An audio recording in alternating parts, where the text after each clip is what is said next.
E agora nós vamos ter uma palestra muito especial sobre um tema que está na pauta da imprensa especializada e nas rodas de conversa de muitas pessoas, mesmo das que não são da área de TI. É a internet das coisas. Nós vamos ouvir também sobre internet de tudo, banda larga, periferia, universalização e políticas públicas. O nosso convidado especial para esse amplo assunto é professor emérito do Centro de Informática da UF Pernambuco, é professor associado da Escola de Direito da FGV Rio, fundador e presidente do Conselho de Administração do Porto Digital Recife, co-criador e provocador-chefe de uma das primeiras redes de business designers do Brasil, a IQWay, é professor titular aposentado do Centro de Informática da UFPE, Pernambuco, fundou e foi o cientista-chefe do César, Centro de Estudos e Sistemas Avançados do Recife. Bem-vindo ao 8º Encontro Nacional de Provedores de Internet, Silvio Meira.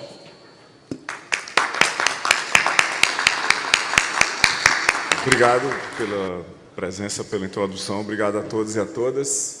Esse é meu cartão de visitas, eu sempre respondo e-mail. Esse aqui é meu Twitter. Se vocês olharem lá hoje, vão ver que tem coisas que a gente estava discutindo aqui no nosso evento. Esse é meu Facebook, também, vez por outra, aparece uma coisa lá. E aqui é o meu blog, onde o último assunto é sobre Big Data.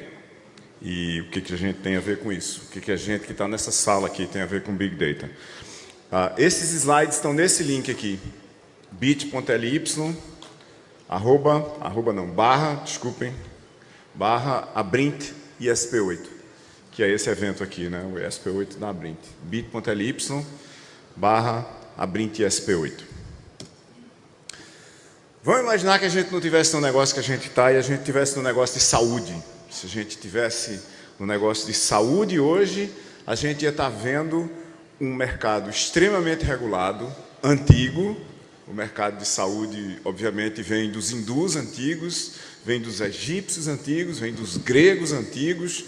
É um mercado cujas escolas de formação de capital humano têm milhares de anos e é talvez o mais regulado de todos os mercados que a gente conhece, porque trata diretamente com vida. Esse mercado, recentemente, começou a se informatizar numa velocidade muito grande, a ponto da gente começar a perguntar onde é que a gente vai botar as impressoras, que era uma pergunta que não acontecia lá há algum tempo. Mas não qualquer impressora de qualquer coisa, nós estamos falando de impressoras de medicamentos. Eu não sei se dá para vocês verem aí, provavelmente dá, mas isso aqui não é um comprimido. Isso aqui não é feito pelo mecanismo clássico de você pegar um agente químico ativo, que vai servir para tratar alguma condição de saúde de alguém, misturar com alguma coisa parecida com maisena e botar numa prensa e comprimir, e aí fazer um comprimido. Isso aqui é o primeiro medicamento cuja venda foi autorizada no mercado dos Estados Unidos, é um medicamento para epilepsia e ele é fabricado numa impressora 3D. Para a gente ver a diferença que esse medicamento tem entre ele e as outras coisas que estão no mercado, com o mesmo agente químico, está aqui ele derretendo quando você joga dentro de água. Chama Zip12 a tecnologia que está, você joga ele dentro de água, ou seja, você toma e ele derrete em 4,3 segundos. E aqui vocês vão ver do lado direito do vídeo o medicamento na forma de um comprimido. Enquanto esse daqui já derreteu completamente em 4,03 segundos, a gente não tem tempo para esperar nessa apresentação, mas ela vai levar quase 1 minuto, e isso é um medicamento para epilepsia, para o paciente tomar enquanto ele está tendo uma crise epiléptica. Então, nós estamos parados aqui e a pessoa com a crise epiléptica está esperando que o medicamento derreta. Isso aqui, obviamente, é uma mudança absolutamente dramática, causada por informática, que é um negócio que a gente trabalha todo dia, numa indústria que estava estática há muito tempo, a ponto de se achar hoje que pílulas porosas, é o nome disso, né, e não comprimidos, podem ser o maior uso industrial de impressoras 3D no planeta Terra no médio prazo 10, 20 anos. De onde se tira desse texto aí essa frase? Novos processos de impressão 3D podem levar a farmácias do tipo do it yourself, faça você mesmo. A farmácia tem uma impressora, o médico passa uma receita digital, que tem os componentes químicos que tem que estar numa pílula que tem que ser feita para uma pessoa, e a sua pílula, feita especificamente para você, é impressa na farmácia na hora. Isso equivale a voltar às farmácias em 100 anos, porque há 100 anos atrás, como a indústria química, a indústria farmacoquímica, não tinha uma quantidade muito grande, uma diversidade muito grande de medicamentos disponíveis em larga escala, espalhado pelo mundo, quem fabricava o medicamento de cada um era o farmacêutico. A gente vai voltar a fazer isso. E talvez essa impressora esteja conectada no negócio da gente. Talvez, e quase certamente, as impressoras que vão fabricar remédios nas farmácias dos lugares onde nós estamos, vão estar conectadas nos nossos provedores. E isso vai ser um problema, por exemplo, de segurança absolutamente não trivial, porque eu posso imprimir um bocado de coisa esquisita se eu tiver uma impressora que imprime medicamento. E não para por aí. Um grupo de pesquisadores da IBM e da Universidade Nacional de Singapura descobriu como é que faz impressão de células-tronco em alta velocidade. Desculpe, não é da Universidade de Singapura e da IBM, é um grupo de pesquisadores de 2 empresas de Israel. Eles descobriram como é que você imprime células-tronco em alta velocidade. Impressão de células-tronco em alta velocidade quer dizer, basicamente, que se eu pegar células-tronco de uma pessoa e quiser fazer um pedaço de pele para imprimir e colar na mão dela, porque ela perdeu aquela pele num acidente, eu posso fazer, e posso fazer rapidamente, e posso fazer num hospital perto de onde está o paciente, talvez no hospital onde o paciente esteja. E se a gente perguntasse para que serviriam os aviões no meio desse processo, serviriam para encurtar distâncias, né? Será que a gente podia transportar amostras para fazer exames em laboratórios usando aviões? E a resposta é sim. E nós somos provedores de acesso. Imaginem o que esse avião está fazendo. Está criando acesso para uma pessoa que está nesse ponto aqui, para um laboratório que está lá naquele outro ponto do mundo, para que o exame que essa pessoa precisa seja feito o mais rápido possível, porque a vida dela talvez dependa disso, em algum lugar. Eu não acharia muito estranho se a gente provesse acesso a exames usando drones, por exemplo, no futuro. Até porque a gente pode fazer outras coisas muito mais sofisticadas do que isso, como, por exemplo, trazer, usando um drone, um reabilitador cardíaco para um paciente que acabou de sofrer um ataque, está na rua, e você não tem tempo para mandar uma ambulância lá, ou a ambulância não pode chegar lá, porque é impossível no momento por causa do trânsito, e N outras condições. Como foi que esse futuro, e eu estava dando só o exemplo, eu não estou querendo mudar o negócio da gente aqui de provimento de acesso para a medicina, mas como foi que esse futuro virou presente? Esse futuro virou presente por causa do processo de mudança das condições tecnológicas, dos métodos e processos habilitados por ela e por seus usos ao nosso redor. E esse processo de inovação, nos últimos 50 anos, ele foi largamente digital, movido por 5 ondas que se sobrepuseram quase década a década. Na década de 70, uma onda de hardware, na década de 80, uma onda de software, o IBM PC e o Mac estão aqui em 85, na década de 90, uma revolução de conectividade com as redes do tipo internet se tornando comerciais exatamente no meio da década. Mais ou menos em 2005, com o iPhone em 2007, o móvel criou o social, porque é impossível a gente pensar, por exemplo, em Instagram, o Pinterest, se você estiver usando um laptop, um desktop, e agora Big Data está sendo criado por uma internet das coisas, que começou de verdade mais ou menos agora, mais ou menos em 2015. É mais ou menos agora que a gente começa a ver coisas em muitos lugares. Essas 5 revoluções, elas transformaram completamente a sociedade, a nossa forma de ver o mundo, numa rede e seus muitos fluxos. Porque, de repente, quase tudo virou digital, conectado, móvel, pessoal, porque é só meu, no mundo de fluxos que é programável. Cada vez que a gente baixa um aplicativo e põe no smartphone, a gente muda a funcionalidade completa daquele dispositivo que estava na mão da gente, ou que está na mão da gente agora. Nunca isso esteve tão disponível, em tão larga escala, para tanta gente, em tantos lugares do mundo, de uma forma tão prática e tão barata. Todos esses tãos nessa frase querem dizer, basicamente, que o mundo mudou de uma forma completamente dramática. Por exemplo, Se a gente olhar do ponto de vista pessoal e tentar observar nos lugares onde tem dados, e infelizmente no Brasil a gente ainda não tem, e tentar descobrir como é que as pessoas estão casando, por exemplo, né? Aonde que você encontra a pessoa que você vai casar. Se a gente pegar os casais de sexo diferentes, olha a linha azul da internet e onde é que você se encontra pela primeira vez com a pessoa que você vai casar. Isso aqui é online, isso aqui é num bar e num restaurante. Todas as outras formas de encontrar pessoas para casar, que não seja estar online numa rede social conversando ou tomando uma caipirinha em algum lugar, estão caindo de moda.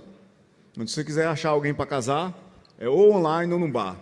No caso de pessoas do mesmo sexo, esses são dados americanos até 2009, infelizmente a gente não tem dados mais recentes, mesmo nos Estados Unidos. No caso de pessoas do mesmo sexo, a internet é ainda mais importante. Cerca de 70% de todos os casamentos de pessoas do mesmo sexo, os indivíduos se conheceram online, e o segundo lugar também é bares e restaurantes. Ou seja, tirando bares e restaurantes e online, basicamente não tem nenhum lugar para você conhecer alguém para casar hoje em dia.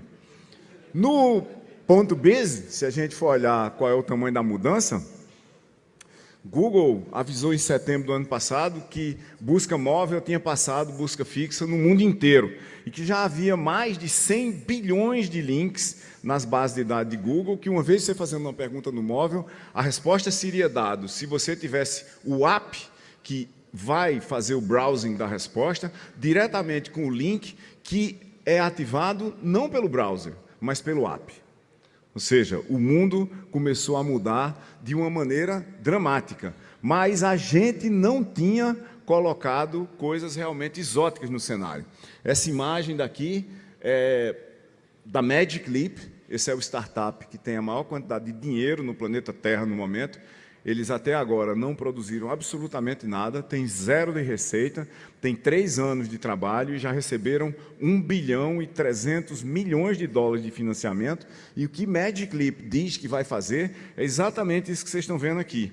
É com uma tecnologia minimamente intrusiva, não é um óculos de realidade virtual, onde você põe uma armadura no seu rosto e cola um celular com a tela de 5,5 polegadas e fica parecendo basicamente um soldado virtual de Guerra nas Estrelas, mas botando uma coisa muito mais simples, como uma lente um pouco diferente nos seus óculos, que você vai poder ver isso aqui acontecer. Ou seja, eu vou poder projetar um cavalo marinho na mesa dos estudantes que estão estudando a vida no fundo do mar e, eventualmente, todos eles vão ver exatamente a mesma coisa em 3D ao redor deles, como vai aparecer nesse vídeo aqui, que foi gravado nos escritórios da Magic Leap em Hollywood, Flórida.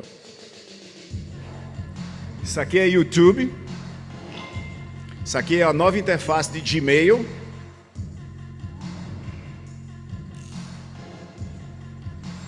Isso aqui é um sistema de arquivos.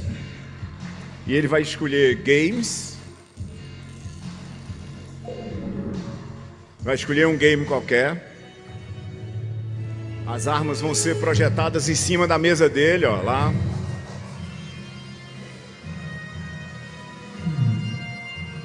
Escolhe uma qualquer.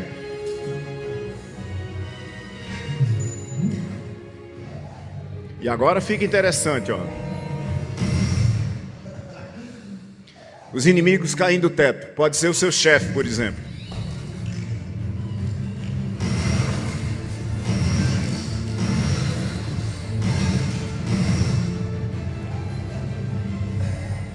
Beleza, pronto. Aí venceu o nível. Ele pega outro cara e vai em frente. Nós estamos vendo 3D em larguíssima escala, usando banda que existe hoje, mas que vai ser muito mais usada. Os dois investidores desse negócio aqui são Google e Alibaba, que é o maior negócio de e-commerce do mundo hoje, além da Amazon, inclusive, olhando só para e-commerce. E a razão básica pela qual esses caras estão investindo nisso é que isso aqui pode ser efetivamente a forma como a gente vai mostrar produtos para as pessoas nas suas casas, talvez até nos seus smartphones, sem que a gente tenha que levar o produto lá. Isso pode ser de vez o fim da loja física e de muitos outros ambientes de comércio normal que a gente conhece. E agora, obviamente, a gente tem a promessa de que coisas e Big Data vão mudar o mundo de novo. Se a gente olhar para todas as linhas que são projetadas por todos os os especialistas em fazer previsão, basicamente, desde 2008, 2009, a gente tem mais gente, aliás, menos gente no mundo do que coisas conectadas na internet, com a previsão mais pessimista de ter 50 bilhões de coisas conectadas na internet ao redor de 2020. E eu digo previsão mais pessimista porque só uma startup chamada Everything fez uma parceria com a Avery Dennison para botar, por exemplo, sapatos, camisas, toalhas, gravatas, luvas na rede usando tags e aplicativos no celular via NFC para fazer com que, por exemplo, uma camisa com um conjunto de sensores possa dizer que está precisando ser lavada. Na realidade, é muito mais interessante ainda se você conseguir descobrir se a camisa do cara que está no seu lado deveria ter sido lavada ou não, antes de você sentar junto dele, que é para você sentar no outro lugar. Mas esse espectro que é desenhado nessa imagem da Eleonora Board aqui, lembrem-se, a apresentação está disponível em bit.ly/abrint-sp8. Esse espectro envolve, basicamente, todas as áreas de atividade da humanidade. Aquele que está traçado em verde ali é só a área correspondente, por exemplo, à inserção de internet das coisas em medicina. Isso vai desde cuidados em casa, a modificação do que é uma cama de hospital, a modificação do que é uma ambulância, do que é a interação da ambulância com ruas e sinais de trânsito e outros carros e assim por diante. Se a gente olhar para o cenário daqui a 10 anos, basicamente, a mudança que a McKinsey vê, olhando para 9 segmentos do mercado global, olhando para 9 settings, como eles chamam, é que o impacto potencial da internet das coisas no mercado por ano ao redor de 2005, e estamos falando de impacto anual, é alguma coisa entre 4 e 11 trilhões de dólares. É uma coisa de magnitude absolutamente maluca, porque você está olhando numa mudança mínima de 1 trilhão de dólares por ano nas fábricas, de 1 trilhão de dólares por ano em cidades, de cerca de 410 milhões a 1,2 trilhões nas lojas. Você está olhando em automação de casas, alguma coisa da ordem de 200 a 300 bilhões de dólares, e você está olhando para fitness e cuidados humanos da ordem de 170 bilhões a 1,6 trilhões de dólares. Nós estamos falando de números absolutamente gigantescos, e se a gente voltar para aquele negócio do começo, imagine se a gente tivesse no negócio de saúde, tem um estudo da Deloitte, com dados de hoje, mostrando por que você precisa levar a internet das coisas para as pessoas e de uma forma dramática. O comportamento diário das pessoas nos Estados Unidos, e de novo, para lá eles têm esses dados, e eles não são muito diferentes no resto do mundo, leva a 40% das mortes prematuras.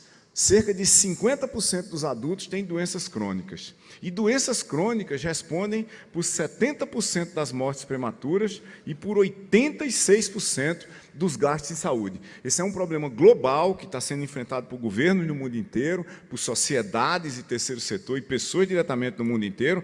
Do jeito que a gente está fazendo saúde, saúde é economicamente inviável no curto prazo. Nós não precisamos chegar no longo prazo. Não é só a previdência que é inviável, é a saúde que é inviável. A gente já está gastando 10% do PIB do mundo em saúde.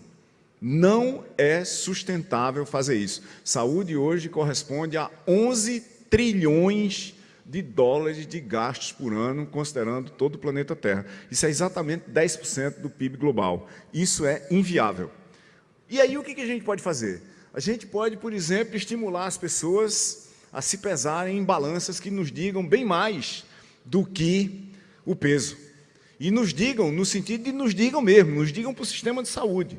Você ganhar um incentivo para se pesar numa balança que diga bem mais do que quanto você pesava hoje, quanto você pesava ontem. Que diga qual é o seu peso, qual é a sua taxa de gordura, qual é a sua taxa de músculo, qual é a sua densidade óssea, que é o que, por exemplo, essa balança da Garmin faz. E ela acompanha o seu peso dia a dia, ainda por cima, de tal maneira que se você disser para o seu médico que você não está cumprindo o regime, ou está cumprindo o regime, ele vai saber exatamente o que está acontecendo. Até porque a balança pode reconhecer seu pé, né? Você não pode ficar botando um bujão de gás lá e dizendo que você se pesou. Tá certo? Aqui tá, por exemplo, uma pessoa e a consequência disso, né? Essa pessoa daqui está engordando 1 quilo por ano. Tá certo? e com picos aqui. Isso aqui deve ter sido o Carnaval, né? Isso aqui deve ter sido a Semana Santa, quando ela estava no deserto e assim por diante. Claro que a gente não vai ficar olhando para esses dados e ficar absolutamente viciado em dados, né? Mas sem dados a gente não pode tomar decisões sobre absolutamente nada. Internet das coisas vai ser importante por causa da capacidade de gerar dados sobre a realidade imediata ao nosso redor. E a gente não vai também ficar maníaco com isso, como mostra esse cartoon aqui, né? Que é por que Moisés levou 40 anos para atravessar o deserto. Ele ia andando aqui com a galera dele todinha e de repente ele diz: oi, vamos andar só mais um pouquinho, porque o meu Fitbit está dizendo que só falta mais algumas centenas de milhares de passos para a gente chegar em 1 bilhão. E foi por isso que eles andaram tanto no deserto perdidos, porque Moisés precisava cumprir a meta de 1 bilhão de passos. Não é disso que a gente está falando de coisas muito mais práticas. Por exemplo, a Backtrack acabou de ganhar um concurso nos Estados Unidos, mostrando que pode fazer uma pulseira que mede teor alcoólico em tempo real, pela evaporação das moléculas de etanol através da pele. 45 minutos depois de você beber, etanol começa a evaporar na sua pele, e essa pulseira é capaz de medir isso em tempo real. Você vai usar isso para substituir a lei seca no meio da rua? Não, mas piloto de avião pode ter que usar isso aqui e mandar seus dados para o controle de tráfego aéreo, para saber se o piloto bebeu ou não. Motorista profissional de caminhão pode ter que usar profissionalmente. Médico pode ter que usar como parte das vestimentas que ele usa numa sala de cirurgia. Quer dizer, não é de se esperar que um médico vá operar bêbado. É claro que ele escreveu, tem um juramento onde ele diz claramente que ele não vai fazer isso.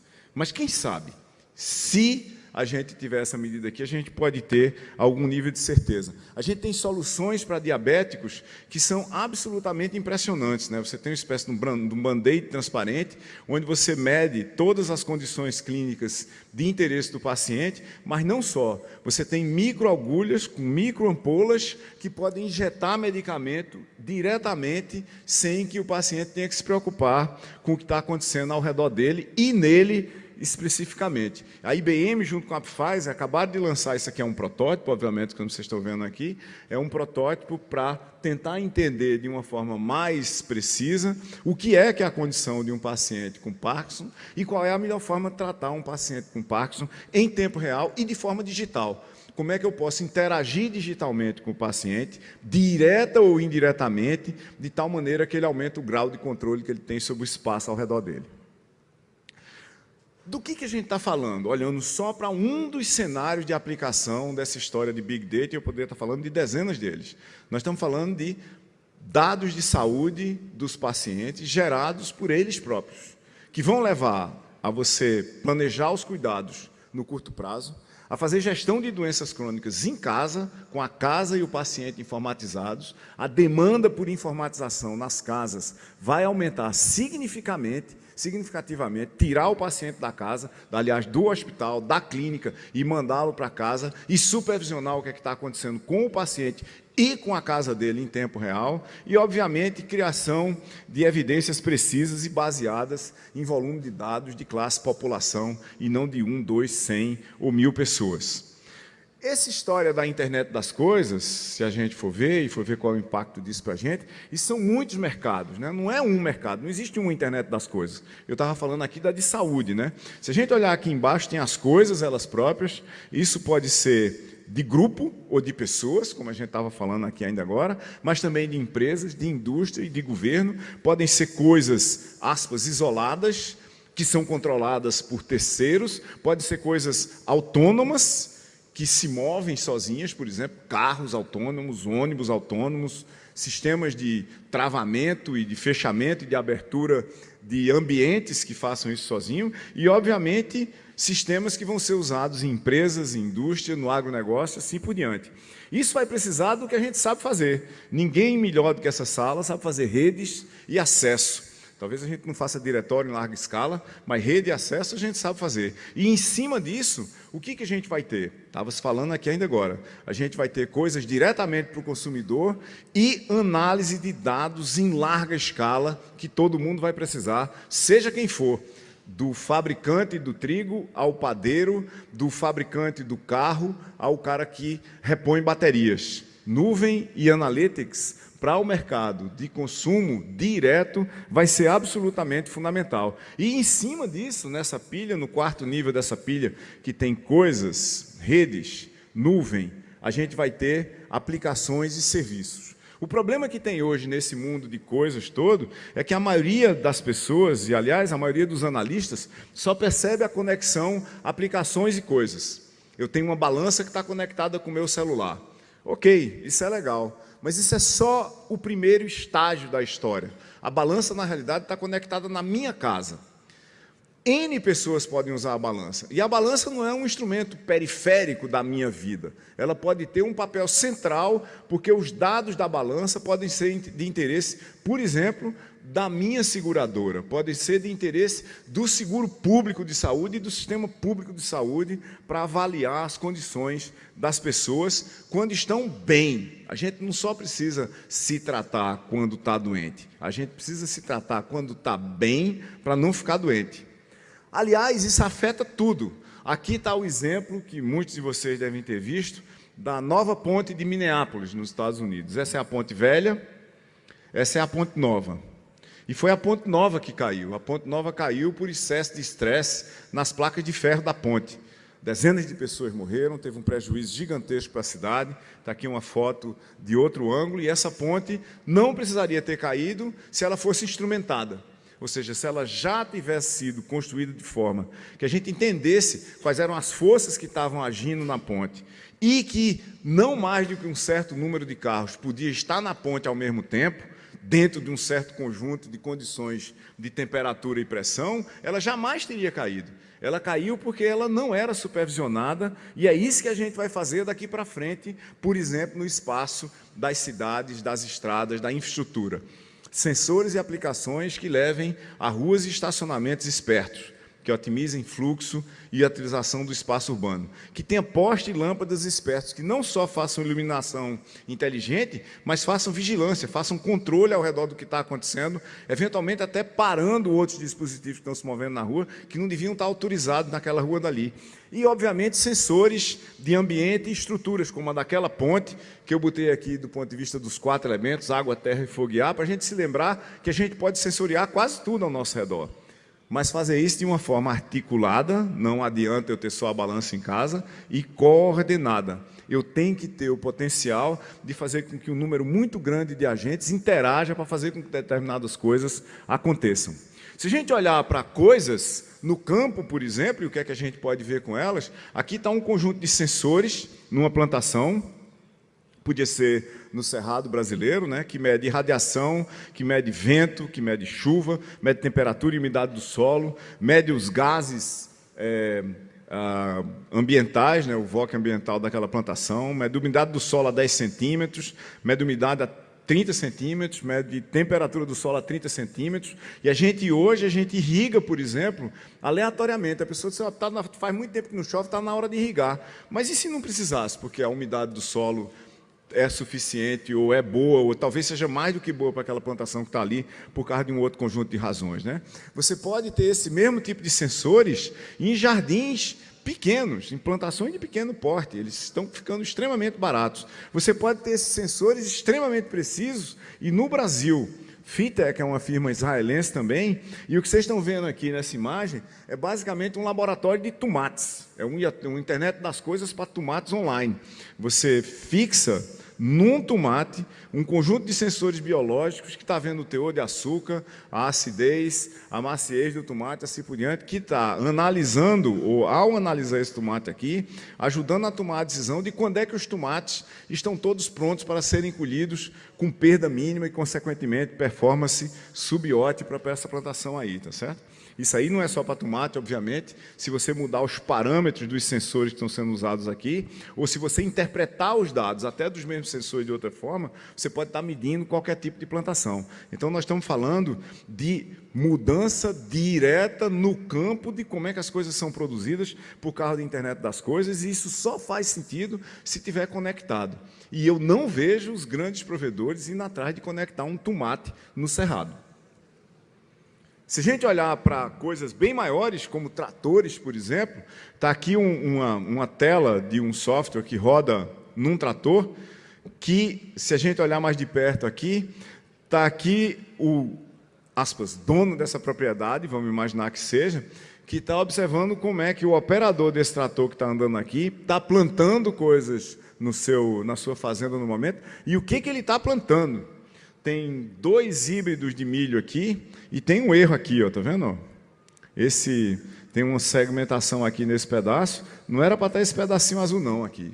O cara apertou um botão lá que não devia ter apertado, e isso aqui não vai poder ser usado quando ele colher esse negócio aqui todo de uma vez, vai ter que se lembrar que esse pedaço estava para lá. Isso fica mapeado, fica registrado, isso vai ser usado como parte do processo de melhoria, não só da qualidade, mas da performance total daquele ambiente lá. Se a gente olhar para coisas nas casas e voltar temporariamente para lá e sair do ambiente de saúde, está aqui o termostato. Esse é o emblemático termostato da Nest, que foi comprado por Google por uma pequena fortuna. O que ele está dizendo aqui é que daqui a 20 minutos, a temperatura dessa casa vai estar no lugar que eu botei para ela estar, que eu setei para ela estar. Está em 18 agora, e ele está indo para 22 graus, daqui a pouco ele chega lá. Google não comprou Nest por causa desse termostato. Google comprou Nest porque Nest é a porta de entrada nas casas, nas organizações, e pelo controle do que se chama em inglês de HVAC, que é o controle de umidade, de ventilação, de ar-condicionado e assim por diante, entrar como plataforma para instrumentar casas e espaços de trabalho, espaços de todos os tipos de entretenimento, e a partir daí entender o que é que está sendo usado dentro desses espaços. Isso é parte de um processo de entender todo mundo ao redor e entender com dados, entendimento qualitativo do mundo e não entendimento quantitativo do mundo e não meramente entendimento qualitativo desse mesmo mundo. Essa daqui é uma cama de uma empresa chamada Sleep Number, é um startup americano também. Essa cama daqui é toda instrumentada, ela é cheia de sensores espalhados aqui pelo colchão. E, em tese, esses sensores servem para saber o quanto você está se movendo, se você está roncando ou não, o que é que você está fazendo na sua noite, supostamente, de sono, para ele começar a lhe dar um diagnóstico se você está descansando mesmo, né? Eu estou tentando convencer minha mulher a botar uma cama dessas lá em casa, mas ela não está muito afim, não. Porque ela disse que não confia no que é que vai acontecer com esses dados que vão ser retirados dessa cama aqui. De repente, eu também não confio, não, né? Mas tem mais coisa, ó. Eu não sei se vocês já ouviram falar desse daqui. Esse daqui é uma tampa de privada informatizada e conectada à internet, ela é parte da internet das coisas, de uma empresa japonesa chamada Level. E a Level, ela fez um negócio absolutamente fantástico, porque você pode fazer o seguinte, ó, você pode abrir a tampa dessa privada sem tocar nela. Você pode programar para ela abrir por presença, mas você abre com um app, por exemplo, né? E, obviamente, o que esses guichos estão fazendo aqui é limpando você para você não tocar em nada, né? Você entra e sai da privada sem tocar em absolutamente nada. Acontece que ela fez a funcionalidade todinha e se esqueceu da segurança, né? Então, é muito fácil você dominar uma privada dessa, por exemplo, e você esperar que uma pessoa se sente lá, porque ela tem um sensor de presença para ver se você está lá, né? E se eu tiver dominado a sua privada, eu sei que você sentou lá. Na hora que você sentar, eu lhe dou uma esguichada. Né? Isso é absolutamente óbvio. Por que isso vai ser um problema? Tem um estudo do NPD Group que diz que em 2013, em cada casa nos Estados Unidos, já tinha mais ou menos 5 dispositivos conectados. E que daqui a algum tempo, 2022, o Gartner diz que vai ter mais de 500 dispositivos conectados por casa. Ou seja, cada lâmpada é um dispositivo, cada fechadura é um dispositivo, cada aparelho eletrodoméstico é um dispositivo, cada janela vai ser um dispositivo, você vai ter sensores de absoluto 10, 20, 30 sensores de umidade, de temperatura, de qualidade do ar, você vai ter sensores nas plantas, nos animais, assim por diante. Então, nós estamos falando em sensores num número completamente doido. Tem uma startup de Recife chamada Tesla Bit, uma startup do Porto Digital, e o que a Tesla Bit faz, ela é um negócio de internet das coisas, ela faz um sistema para economizar energia elétrica. Economia de energia elétrica depende da gente medir a energia elétrica. Como é que o provedor de energia elétrica mede a energia elétrica. No máximo, uma vez por mês, ele vai na sua casa e mede quanto você consumiu no mês todinho. E aí ele aplica as devidas multas por você ter feito A, B ou C em relação à energia que você consumiu. O que a Tesla Bit faz é medir o seu consumo de energia elétrica 3 vezes por segundo. Ou seja, ela mede 250 mil vezes por dia e tem que transmitir isso pela rede, todo dia. Ela mede, ela calcula coisas e ela manda comandos de volta para a sua casa se comportar direitinho e pagar menos energia elétrica. Então, nós obviamente não vamos ter um painel de controle desse na casa de cada um para controlar 500 dispositivos. Isso vai sobrar para quem? Isso é um negócio para quem? Vocês estavam ouvindo essa mesma conversa aqui, ainda agora na palestra anterior, sendo posta de uma outra forma. Muito provavelmente, controlar as casas das pessoas, ou servir de infraestrutura para que as pessoas não precisem se preocupar com o controle das suas casas, é um belíssimo problema para a gente encontrar uma solução para ele.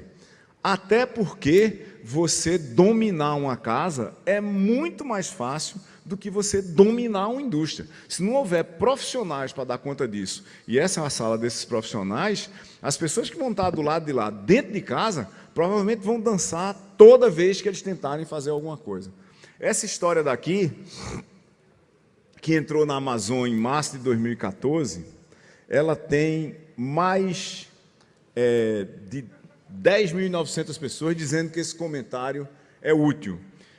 Aliás, tem 10.907 que viram e tem 10.579 que dizem que esse comentário é muito útil. E essa história daqui, que eu não sei se vocês já leram uma vez na vida, mas eu sugiro que vocês passem lá, né? Essa história é chamada o seguinte, ó. Ela levou a casa, o cachorro e a pensão, que é o 401, né? Mas sou eu que ainda controlo o termostato.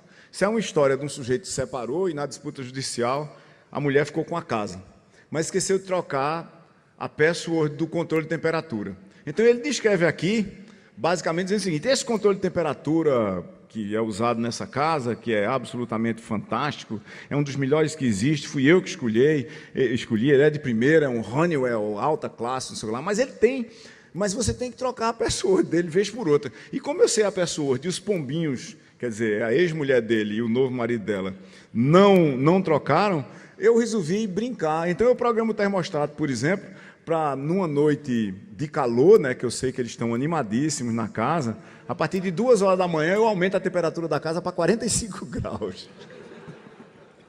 Quando eles viajam, e eu sei que eles viajam porque eu vejo quando eles mexem no termostato para ele ficar no mínimo, né, que significa que eles vão viajar, eu pego o termostato e boto a casa para ficar a 50 graus, que é para gastar a maior quantidade possível de energia elétrica. E eu programo assim que eles chegam para a casa ficar congelando. Então o ex-marido controla a vida futura, né, atual da sua ex-mulher, quer dizer, pense. Sem falar, obviamente, em continuidade, né? A Revolve fazia uns negócios extremamente interessantes na internet das coisas para as casas das pessoas, mas ela foi comprada por Nest, né? Foi comprada por Nest, que, aliás, é a mesma coisa que ser comprada por Google. E aí, o que foi que aconteceu? Quando ela foi comprada por Nest, ela decidiu que, em 19 de junho de 2016, que é agora, os serviços que ela fazia para controlar as coisas nas casas das pessoas iam deixar de valer, os beacons iam deixar de funcionar e as coisas iam simplesmente desaparecer, né? Todos os dados que as pessoas jogaram nas bases da Revolve durante anos vão simplesmente para o espaço. Quer dizer, nós estamos com um problema grande de continuidade nessa história. Por quê? Porque não estamos falando de coisas, nós estamos falando de computação com coisas conectadas. E quando a gente olha para computação e coisas conectadas, nós estamos falando da gente aqui. A mudança que a internet das coisas vai fazer no espaço de internet de todo mundo, no espaço digital de todo mundo, é que no lugar onde tinha conexões, que é o que tem nessa imagem aqui, que a gente podia dizer conexões pura e simplesmente, vai ter sensores, eu vou capturar a informação do lugar, vai ter atuadores, eu vou mandar a informação para lá para fazer alguma coisa, e vai ter computação. Nuvens vão fazer todo sentido. Nuvens em todo canto, para que a gente vá prover esses serviços de uma forma próxima a quem vai utilizar. Se a gente olhar para 150 anos de conexões, a gente vai aprender essa história da seguinte forma. Está aqui em 1875 os primeiros telefones, e os telefones conectaram, com uma pequena subida para 1 bilhão e 200 milhões aqui, eles conectaram, depois caiu de novo, né, porque a gente passou a se conectar digitalmente, os telefones conectaram e conectam aproximadamente 1 bilhão de lugares. Esse é o telefone físico. Se a gente olhar para o telefone móvel, como a gente entende, ele começa em 1975, curiosamente 100 anos depois, com o telefone celular analógico, e a previsão é que em 2025 ele conecte 7 bilhões de pessoas. Se a gente olhar para a internet fixa, curiosamente, a previsão é que em 2025 ela conecte 1 bilhão de lugares. Não é muito mais do que isso. Até porque não tem muito mais do que 1 bilhão de lugares para conectar. E ela começa aqui em 1995, como a gente sabe. O que é interessante é se a gente olhar para a internet das coisas.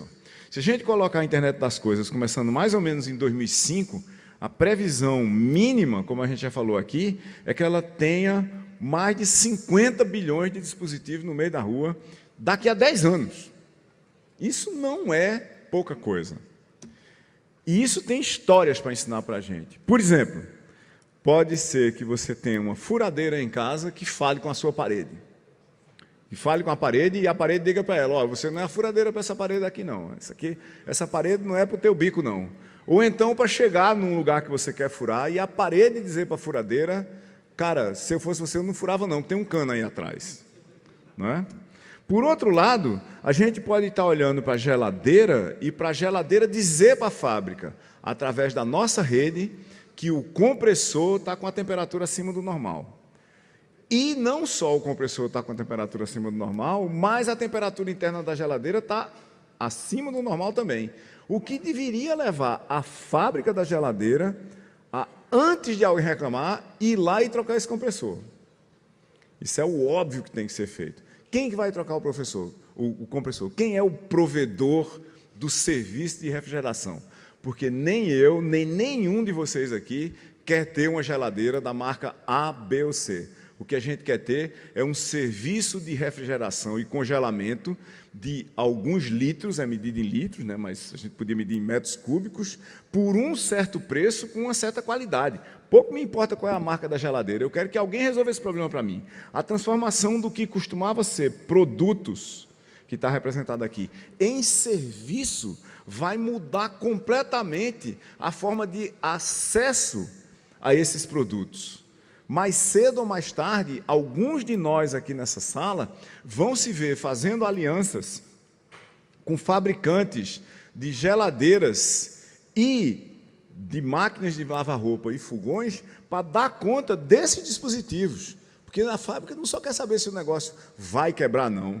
Ela quer saber o seguinte, quem é que vai dar conta desse negócio? Ela vai mandar, no caso de Itaperuá, por exemplo, que não tem assistência técnica de nada, ela vai mandar um cara de Campina Grande para lá, ou ela vai pegar o pessoal da HQV Informática lá de Itaperuá e vai dizer, rapaz, já que tu já está aí, tu me mandasse esse dado, tu controla essa coisa, por que tu não conserta aquele fogão para mim? Produtos como serviços. 150 anos de conexões vão dar nisso aqui, mais ou menos.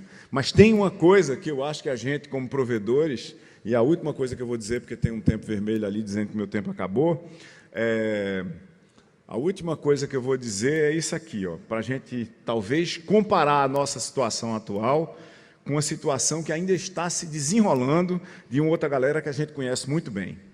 Se a gente olhar para o que aconteceu com o móvel, essa subida, né, em 50 anos, de 0 para 7 bilhões de coisas no mercado, mas mais dramaticamente, se a gente olhar para smartphones, né, que é basicamente em 20 anos os mesmos 7 bilhões, né, porque a gente trocou a plataforma analógica daqui por uma plataforma digital, é a subida mais rápida da história da humanidade para qualquer tipo de dispositivo, né, um dispositivo de informatização pessoal. O que foi que aconteceu com o negócio da transição móvel para smartphones? E aqui tem um conjunto de ensinamentos fundamentais para a gente, eu acho. Está aqui uma operadora móvel.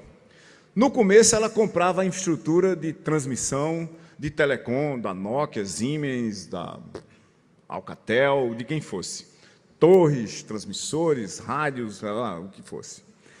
E tinha os produtos de telco que ela comprava também. A gente só podia comprar um celular, a menos que a gente contrabandeasse na própria tele, na própria telemóvel, né? Aí, eventualmente, ela deixava algum conteúdo entrar na rede, mas era ela que decidia se o conteúdo entrava lá, porque o conteúdo tinha que passar por ela, sob controle dela, o negócio era centralizado. E o papel dela era conectar empresas e governo, eventualmente com pessoas, sob a gestão do espaço econômico feita por um regulador. Essas teles começaram a se tornar muito poderosas, ficaram muito maiores, a ponto de repente, o regulador começou a ficar uma vaga lembrança lá atrás. E estava tudo cor-de-rosa, só que a coisa estava ficando preta e elas não sabiam o que era que estava para acontecer. Por que estava ficando preta? Está aqui os usuários, está aqui a tele, está aqui 2 usuários falando com o celular velho, antes do smartphone. Eu falava com você, mas a tele estava no meio. Todo mundo falava com todo mundo, mas era a tele que fazia a conexão e mais, ela dominava a ligação. O número era dela, os terminais eram dela, a rede era dela, os únicos aplicativos eram dela. O aplicativo era voz, música, eventualmente, uma ou outra foto de má qualidade. Mas começou a acontecer uma outra coisa. A gente começou a informatizar as pessoas. E as pessoas começaram a interagir diretamente umas com as outras, usando um mediador ou mais que não era a tele. A tele continuava lá, mas ela não dominava mais a conexão. A conexão era dominada por um terceiro que não era a tele. Eu falo com você via tele, mas ela não sabe o que a gente está falando.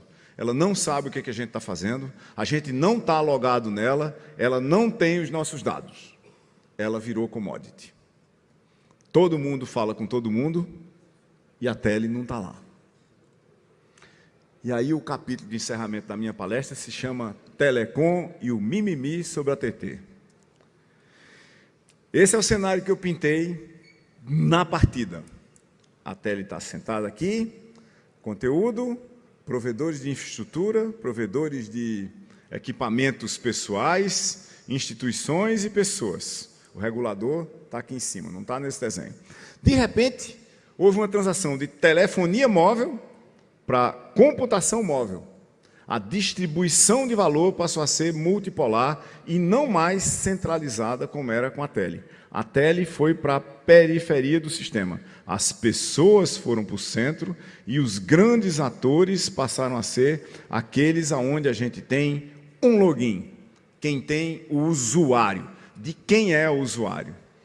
Essa transição de telefonia móvel, que é o velho celular, para computação móvel, que é o novo smartphone, implica que a distribuição de valor que era feita pela tele lá atrás, hoje é feita pelos ecossistemas digitais da Apple, de Google, da Amazon, de Facebook, de Twitter, de Skype, de quem mais que você queira. Isso é totalmente novo, é totalmente imprevisível, ao contrário do que era o modelo controlado pelas teles aqui atrás. E se a gente olhar o que foi que sobrou para as teles, o que sobrou para as teles nesse novo universo de conectividade e não de ligações, foi exatamente o que elas tinham antes. No espaço econômico de telefonia móvel, as teles tinham 3% da carteira dos gastos pessoais na Europa. Isso é um dos lugares para onde a gente tem dados. Quando você olha para a computação móvel, as teles continuam tendo 3% dos gastos das pessoas. Elas usam isso para pagar suas contas de dados e assim por diante. O que as teles não têm acesso, aí é, às vezes, esses 97% que estão aqui. E esse é que é o problema. Elas acham que elas deveriam ter. Mas como? Se elas não fizeram nada para ter. Quem fez foi Google, por exemplo, e Microsoft.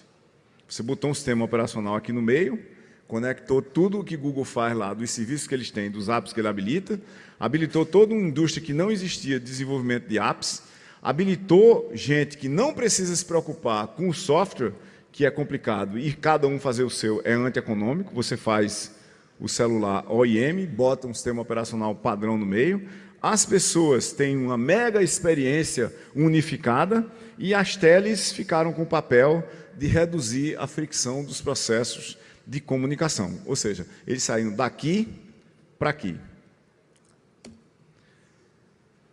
Cada um contribui com o quê? Com vendas de plataformas, com isso, com aquilo, aquilo outro, e a gente não precisa exatamente das teles nesse sistema daqui, elas só precisam carregar dados de um ponto para outro. Esses caras vendem dispositivos, esses caras daqui ganham o engajamento das pessoas, a Amazon controla o tráfego de e-commerce, aqui no Brasil são vários outros operadores, como o Magazine Luiza, e, obviamente, Google sabe exatamente quem é que está fazendo o que, onde, por quê e o tempo todo.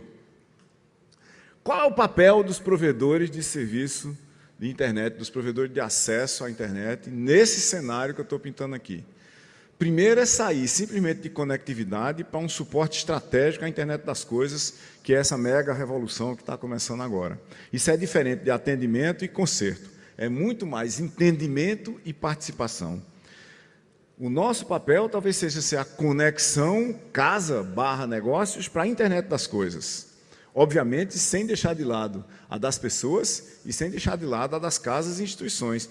Porque nós já temos a conexão, nós já temos a conta, nós já estamos lá na ponta. Temos que descobrir, junto com os nossos usuários, como é que eles vão entrar nesse mundo de coisas e temos que fazer isso rápido. Porque é tempo para fazer isso. Nós temos que juntar dispositivos, produtos e serviços e ser a cola, a liga dessas coisas todas, junto com os nossos usuários e com as instituições das quais eles vão depender para essas coisas. A fábrica de geladeira, por exemplo. Como é que a gente vai agir em rede? Como é que a gente vai fazer isso? Como é que a gente vai reconstruir para o futuro, o tempo todo, os nossos provedores? Meu último slide. Tem 3 bases para fazer isso. Primeiro é sair de controle para colaboração, criando plataformas abertas em rede. Foi dito aqui na palestra anterior também, coincidentemente, né? O nosso maior inimigo não é o nosso competidor no mesmo negócio que a gente está agora. São caras que vão chegar com outro negócio completamente diferente e, de repente, vão pegar o nosso cliente.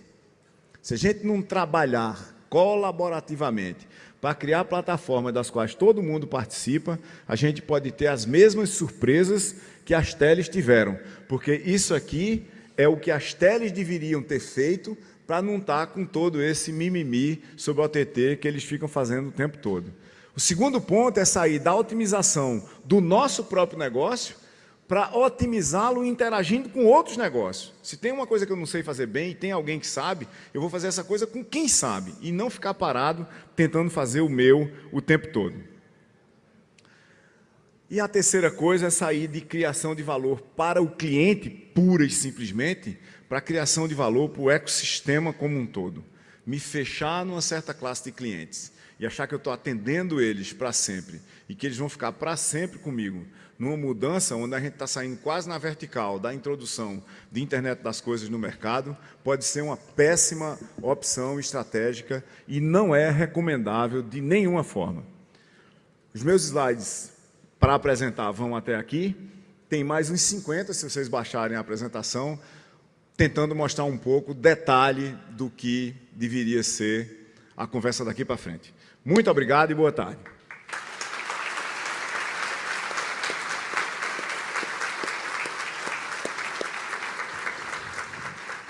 Se tiver perguntas... Oi, professor Silvio Meira. Eric. Oba!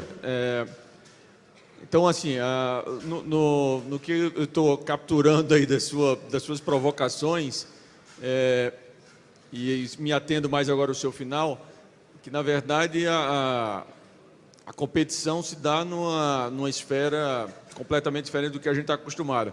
Isso. Mas eu te pergunto, isso nós estamos falando em 5 anos, 10 anos, 15 anos, como é que o senhor vê essa transição na prática, né? Porque hoje O que nós estamos fazendo, sendo sincero, é que nós estamos atendendo. Ontem eu falava aqui que eu estava dizendo a história acho que o senhor gosta de falar isso também, da fila, né? Havia uma fila para telefone fixo, depois uma fila para celular, e hoje a fila é para banda larga fixa de qualidade.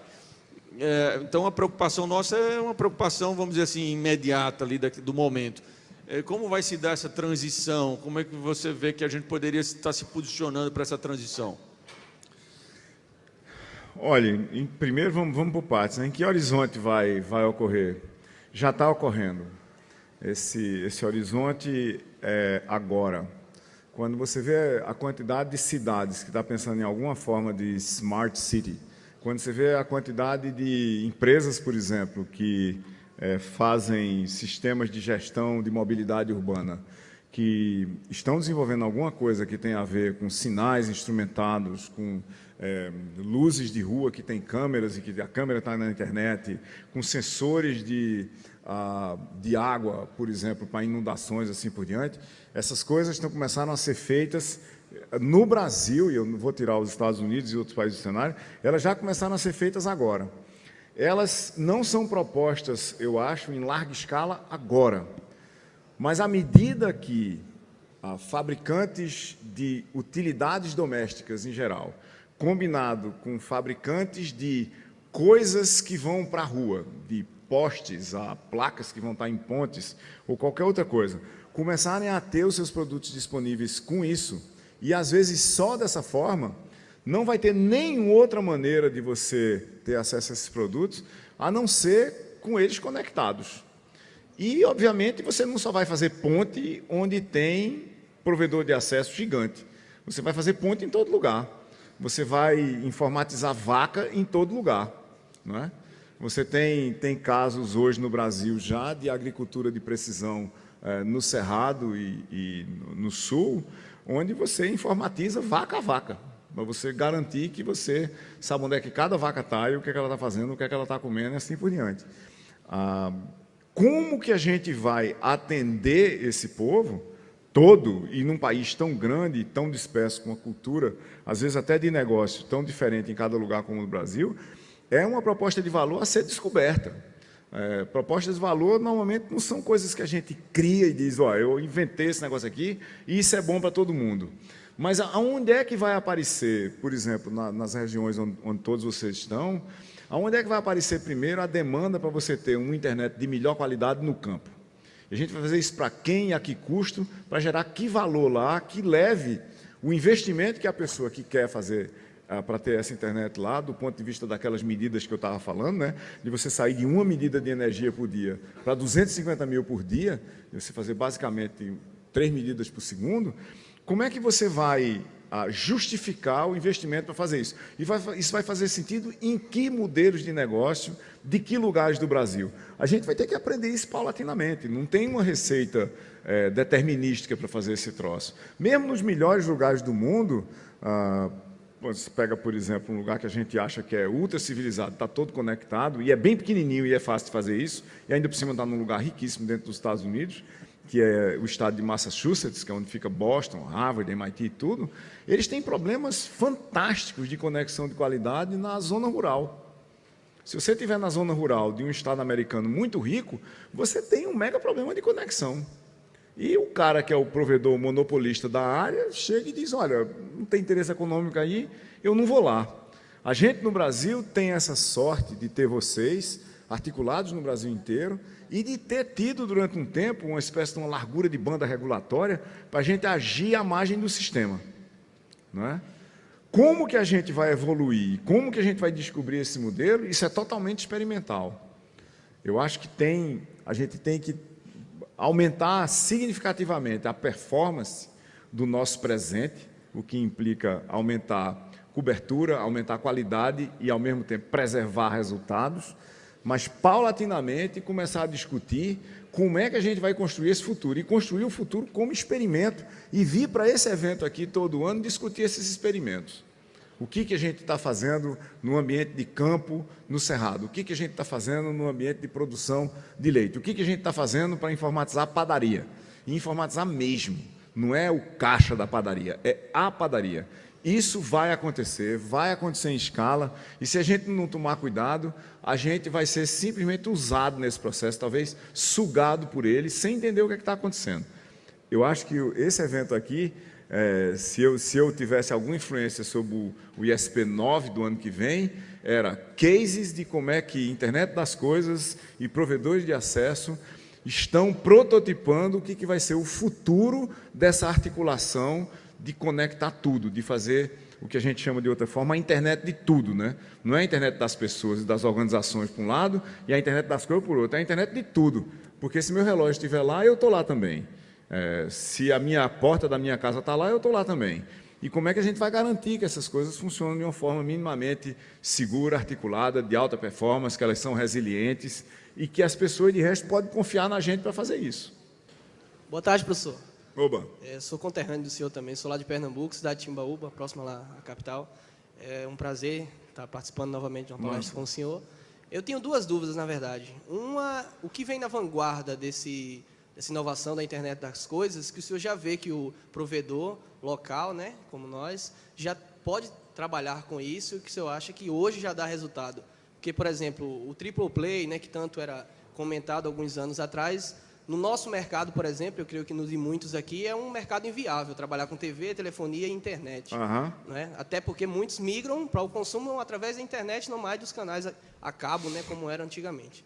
E outra pergunta é, onde lá em Pernambuco, por exemplo, que é o meu mercado local, né, como também em outros mercados, onde eu posso estar interagindo para ter informações desse tipo aí, como o senhor, até mesmo lá no César, né, lá em Pernambuco? Isso.